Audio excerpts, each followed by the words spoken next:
Hi everybody, John Elzinga, and I want to talk to you today about this concept that I call the deception of response. The deception of response.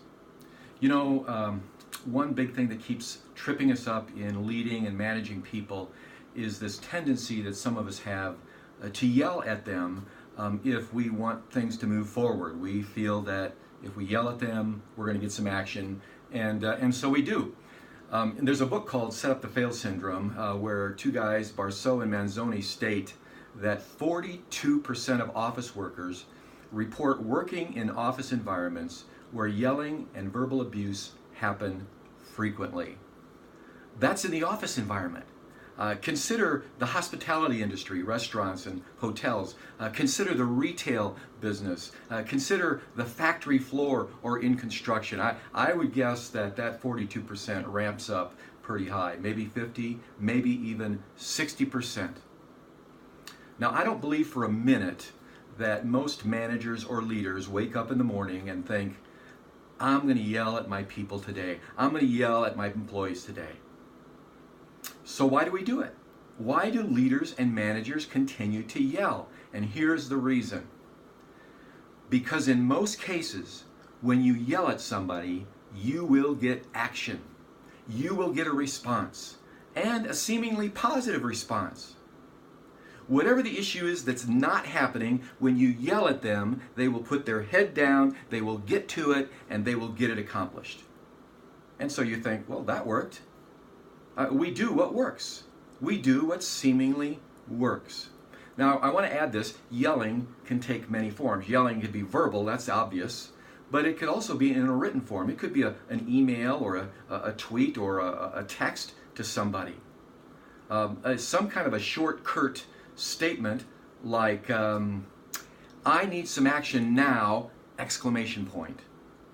That's the essence of yelling. You might say, when am I going to get my report? Exclamation point. Now all we have to do to amplify it is to just put things in caps. I need my report, capital N, capital O, capital W, exclamation point. And we have now been yelled at. Now the deception is that it works. This is how we get results. This is how we get him or her, the employee, moving, get some action out of there. And on the surface, that looks what the result that you're getting. That looks like it's working. But underneath it all, inside of the person that has been yelled at, even across the team, and if they have witnessed this yelling, especially frequently, what's created is long-term ill will. What happens is you yell at somebody and they lose their confidence. You yell at them and they get insecure. They get edgy, they get nervous. They don't know what to expect, they don't know what to think, and there's a good chance they could be on the lookout for another position because they have deep-seated resentment.